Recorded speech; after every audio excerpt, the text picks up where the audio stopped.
Hi all, we're back again. What we're going to do now is I showed you earlier in some of the previous videos how to make a creme anglaise, which is a custard sauce.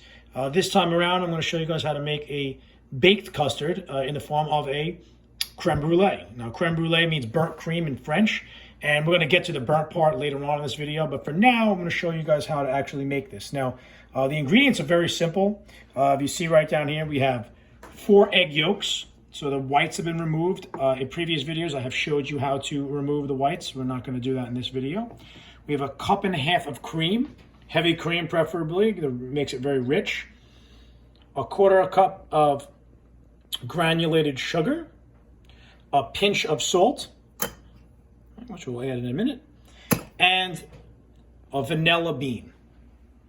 Okay, now vanilla beans, if you can get your hands on them, are ideal and the best. It's going to give you the best flavor, and it's also going to give you that nice little speckled effect on there. If everyone's ever had a vanilla bean ice cream, you notice that it's not pure white. It has little speckles or dots of a brown substance. That is the vanilla bean. I'm going to show you guys how to work with this vanilla bean. If you can't get it, a tablespoon of vanilla extract will do.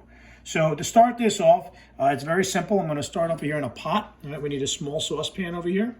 So we're going to add in our cream. Okay, it doesn't require a lot of heat. All we want to do here is just get it hot. We're going to be doing a technique called tempering. Now, a part of my recipe, you may see some recipes where they say you take some of the sugar, right, or all the sugar, and mix it with the egg yolks. What we're going to do is, to prevent the cream or dairy product from boiling over and scalding, if you add some sugar to the mix, not all of it, about half of it, okay, I'm going to add the rest of it into the egg yolks. What will happen is that it will prevent the cream from scalding, okay, and that's a bad thing. We don't want that. So all I'm going to do is just give that cream a little bit of a mix so that the sugar dissolves in. I'm going to come back over here, okay, to my eggs, and before that goes on, I'm just going to give those eggs a little bit of a mix. All we want to do is just dissolve some of that sugar. And that's about it. We're not looking to create any foam. So while the cream is cooking over a medium heat, we're going to step over here and we're going to start working on our vanilla bean. Now, working on vanilla bean, it's very simple to do. Right? You want to take a small knife, the tip of a knife. You want to hold the top of it, and you want to split it in half. You want to try to do your best to split that vanilla bean directly down the middle, if you can. If you do it right, it should split. Okay, now inside, let me zoom in a little here. Right, if you notice, I run my finger through the inside, and you'll see this little bit of some mixture just came off my fingers. Right, those are the vanilla beans. They're very, very small, almost like the size of sand. So to get all that out, because that's got a lot of flavor in it, you're going to take the back of the knife. You're going to press down, and you want to scrape and get all of that vanilla bean out. That's very good stuff right there. And we're going to put that into the cream. All right, and I'm going to do that with the second side. You want to get all that out of there. And since there is a considerable amount of flavor in the pod itself, you can't really eat the pod because it's very fibrous, but it has a ton of flavor in it. So we're going to put that into the cream along with all those beans that we just scraped out. I don't want to lose any of that.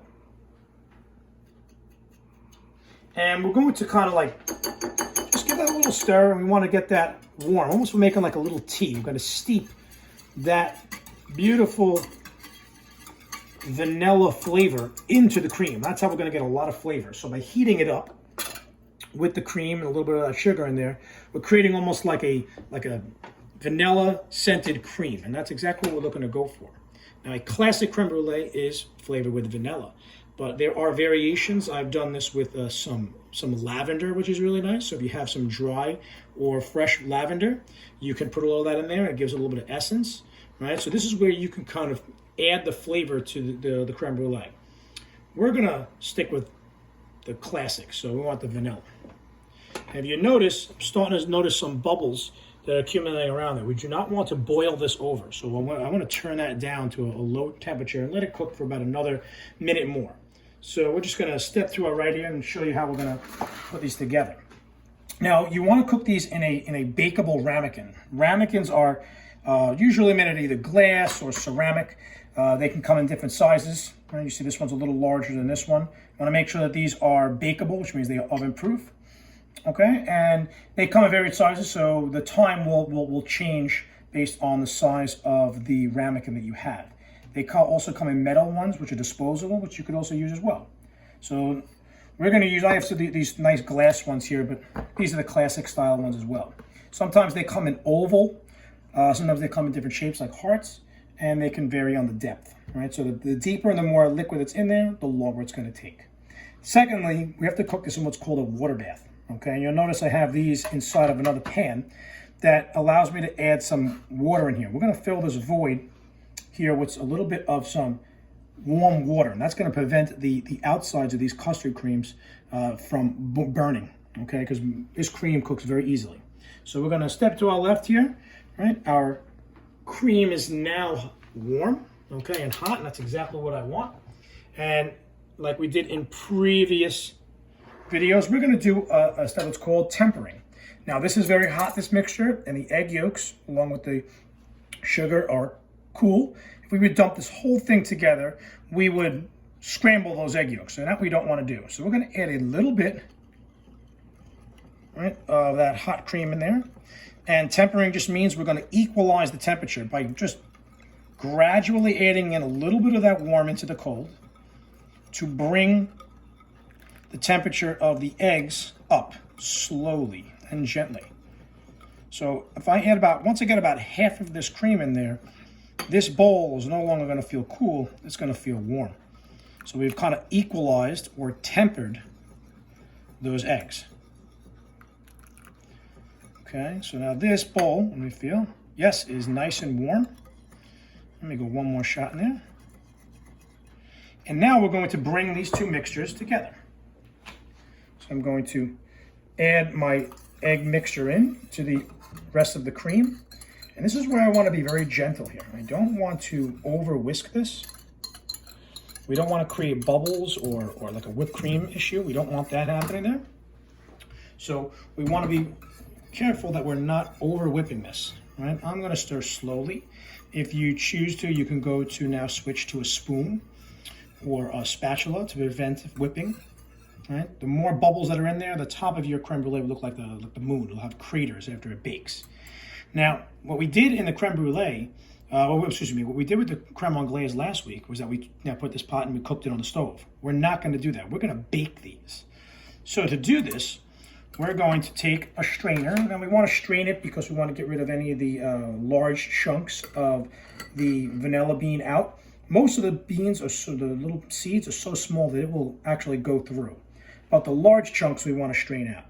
So I'm going to strain this right on in. Okay, now these don't expand in any way, meaning they're not going to puff up. They're not going to rise in any way. They're going to stay exactly where the line is. So I'm going to go about a half an inch from the top, because the most important part of this comes after we cook these and cool these. And these are going to be where the burnt cream comes in, and we're going to use a blowtorch. So stay tuned.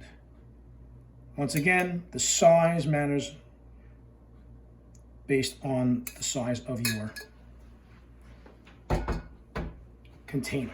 So hot water is the best, okay? Just hot water out of the tap. You don't have to boil or anything. All right, the reason why we want to start with hot water is that this will start to cook immediately once it goes in the pan, in the oven. If we start with cold water, it's going to take a long time just for the water to get hot. Then the custard will start to bake. So hot water straight out the tap, and we want to go about halfway up the side of the pan, up the side of the vessel. All right, so we add too much, then they start to float, and the things are rattling all over the place. So about halfway up the side is what we're looking for. Now, these go into the oven. These are going to take approximately 40 to 45 minutes at a 300-degree oven. We don't want to go very hot. And how do you know when they're done? Because everyone's time will be a little different. Is when you shake this, if you notice how liquidy this looks, because it is liquid, when the majority of this is solidified, and all you see is about the circumference of a dime or maybe a nickel that's a little liquidy. A little jello-y action is good. We don't want to overcook these, but if you shake it and it looks liquidy like it does here, not done yet. So we're going to come on over here very carefully because we have a lot of liquid going on here. And this is going to go into the oven. Middle shelf, if you can. And we'll be back in about 40 minutes.